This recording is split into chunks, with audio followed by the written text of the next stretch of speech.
I am Nick Shell, a certified Enneagram coach. Got to tell you about this book, The Honest Enneagram by Sarah Jane Case.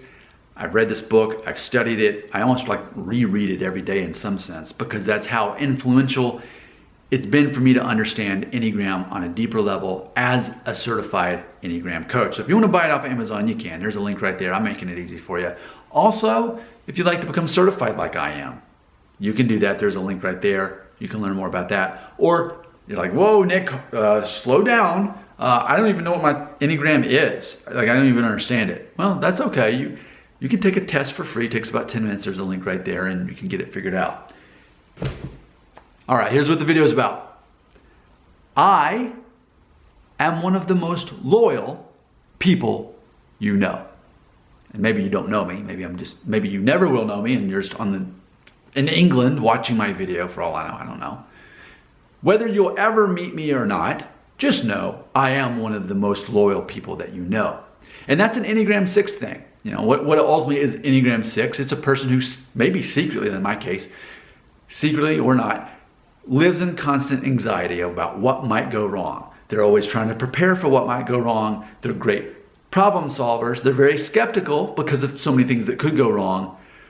But ironically, not only are they very skeptical, they're also very loyal. And that is absolutely a paradox. And that's one of the reasons it's so hard to understand if you are a 6, especially a counterphobic 6, who ultimately charges towards fear and says, I'm not afraid of that. I don't care.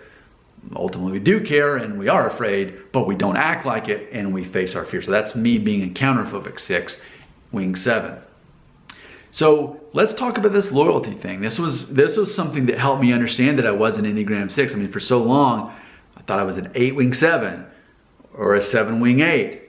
And then finally someone had suggested, well, actually, what if you're 7-6?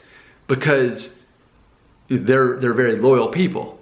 And I started thinking about it. And this is how I learned I'm actually 6 wing 7. Am I loyal? Yeah, more so than most people. So let's run down some examples here. So until I bought my Jeep a couple of years ago, like 3 or 4 years ago, I owned a Honda Element and I had it for 13 years until finally I needed to get something else and I got my Jeep. So 13 years I owned the same vehicle. Also, during most of that 13 years, I worked for the same company. So like 12 years out of college, I worked for the same company for 12 years. And it was not easy. And it was very difficult. But this is another 6 thing. I went down with the ship. I stayed with that company until they literally closed down the office and went out of business. 12 and a half years, same company, went down with the ship. And had the same car for 13 years. I've now been married for 14 years. I could give you many examples like that, but ultimately, I'm very loyal. I'm the kind of person who, if I agree to show up, I'm gonna be there. And I'm gonna be there early. And I'm going to get the job done sufficiently, if not better than you'd expect me to get the job. I'm not going to be a no-show. If I was going to be a no-show, I will say no to you. So for me, in my mind, I always calculating, okay, here's all the responsibilities and things I need to do. I've got room for this much. I can maintain this much. But I know the breaking point. I know the point that would make me not be loyal or dependable. And that's when I say no. I'll give you an example. My son, who's in 6th grade, really wants a dog. And I wish he could get a dog. But I'm not the kind of person who can be okay with owning a dog. Yes, we have a fenced-in yard, but ultimately, it would be too much an attack on my stability if I had to know that every day I had to go walk a dog, because let's face it, a boy that wants a dog is not going to be responsible. It'll be my dog. I'd have to walk it every day. I'd have to be hearing it bark outside or inside and mess with the stability of our nice house and chewing up couches and peeing and pooping on the floor.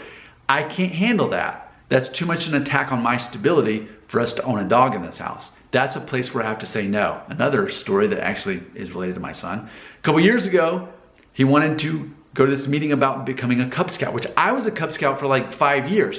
And is that a surprise? It's all about being prepared. I'm sure it taught me a lot about who I am and how I think. So I take him to this meeting and I learned that basically, you want your son to join Scouts? Well, you have to be a leader. You have to actually run all the meetings yourself. And I felt horrible.